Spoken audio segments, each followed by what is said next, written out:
ಎಲ್ರಿಗೂ ನಮಸ್ಕಾರ. ನಾನಿವತ್ತು ಮರಗಸೆ ಪತ್ರೊಡವೆಯನ್ನು ಆಲ್ರೆಡಿ ನಾನು ನಿಮಗೆ ವಿಡಿಯೋದಲ್ಲಿ ತೋರಿಸಿದ್ದೀನಿ. ಅದರಲ್ಲಿ ಉಪ್ಕರಿ ಹೇಗೆ ಮಾಡೋದು ಅಂತ ನಾನೀಗ ತೋರಿಸ್ತಾ ಇದ್ದೀನಿ. ಅದಕ್ಕೆ ಒಂದು ಅರ್ಧ ಟೀ ಸ್ಪೂನಷ್ಟು ಸಾಸಿವೆ, ಕರಿಬೇವು, ಉದ್ದಿನಬೇಳೆ, ಅರ್ಧ ಚಮಚದಷ್ಟು ಜೀರಿಗೆ, ಸ್ವಲ್ಪ ಸಕ್ಕರೆ, ಒಂದು ದೊಡ್ಡ ಈರುಳ್ಳಿ ಹಾಗೂ ಪತ್ರೊಡೆಯನ್ನು ಸಣ್ಣದಾಗಿ ಹೆಚ್ಚಿಟ್ಕೊಂಡಿದ್ದೀನಿ. ಅದಕ್ಕೆ 1 ಕಪ್ಪು ಕಾಯಿ ತುರಿ. ಆಲ್ರೆಡಿ ಬಾಣಲೆಯನ್ನು ಬಿಸಿಗೆ ಇಟ್ಟಿದ್ದೀನಿ. ಇಲ್ಲಿ ನಾನು ಆಲ್ರೆಡಿ ಬಾಣಲೆಯನ್ನು ಬಿಸಿಗೆ ಇಟ್ಟಿದ್ದೀನಿ. ಅದಕ್ಕೆ ಒಂದು 2 ಟೇಬಲ್ ಸ್ಪೂನ್ ಆಗುವಷ್ಟು ತೆಂಗಿನ ಎಣ್ಣೆಯನ್ನು ಹಾಕೋಣ.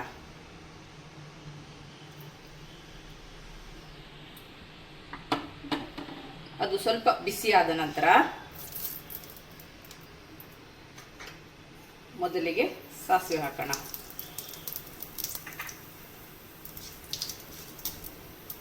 ಸಾಸಿವೆ ಚಟಪಟ ಸಿಡಿದ ನಂತರ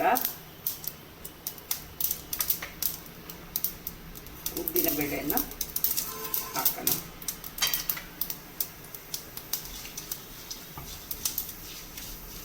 ಉದ್ದಿನ ಬೇಳೆ ಸ್ವಲ್ಪ ಬಿಸಿ ಆಗ್ತಾ ಬರುವಾಗ ಕರಿಬೇವನ್ನು ತಗೊಂಡಿದ್ದೀನಿ. ಕರಿಬೇವನ್ನು ಹಾಕೋಣ.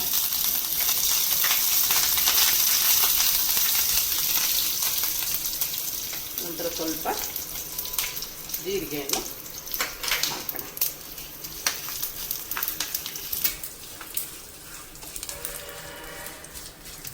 ಉದ್ದಿನ ಬೇಳೆ ಸ್ವಲ್ಪ ಕೆಂಪಗಾಗ್ತಾ ಬರುವಾಗ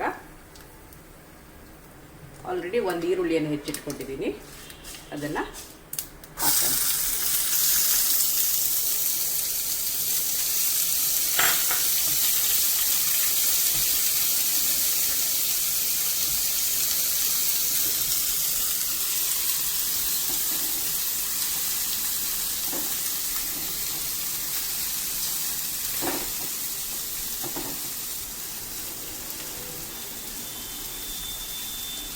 ಈರುಳ್ಳಿ ಚೆನ್ನಾಗಿ ಕಾಯಿಲಿ.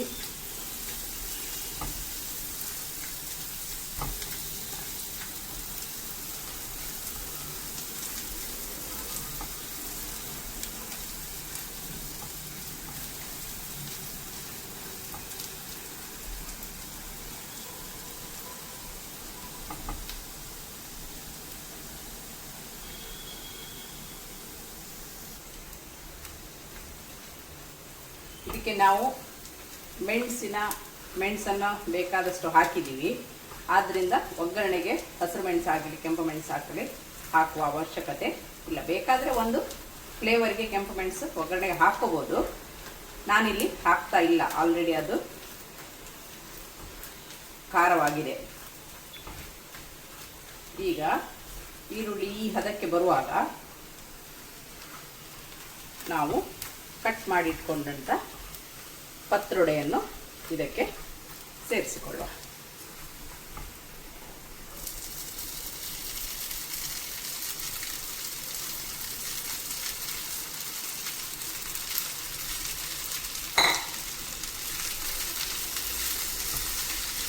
ಚೆನ್ನಾಗಿ ಮಿಕ್ಸ್ ಮಾಡಿ, ಇದರಲ್ಲಿ ಉಪ್ಪು ಖಾರ ಎಲ್ಲ ರುಚಿಯು ಇದರಲ್ಲಿ ಈಗಾಗಲೇ ಇದೆ.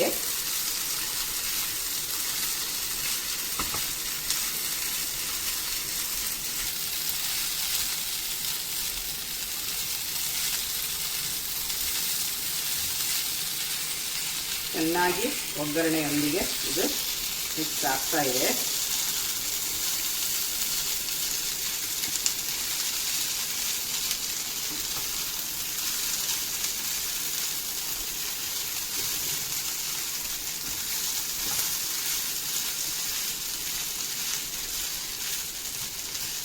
ಇದಕ್ಕೆ ಕಾಯಿ ತುರಿಯನ್ನು ಹಾಕೋಣ.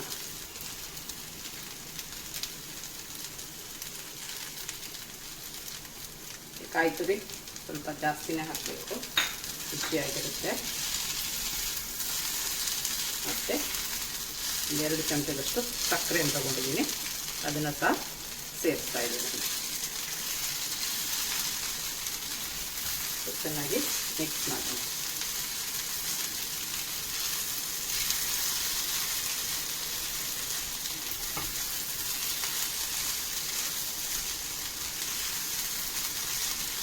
ಪತ್ರೊಡೆಯನ್ನು ಸುಮಾರು ವಿಧವಾಗಿ ಮಾಡ್ತಾರೆ.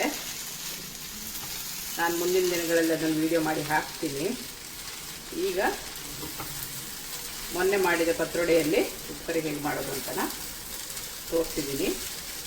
ಆಲ್ರೆಡಿ ಪತ್ರೊಡೆದು ಒಂದು ವಿಧಾನದ ವಿಡಿಯೋವನ್ನು ಹಾಕಿದ್ದೀನಿ, ಅದನ್ನು ನೋಡ್ಕೊಳ್ಳಿ.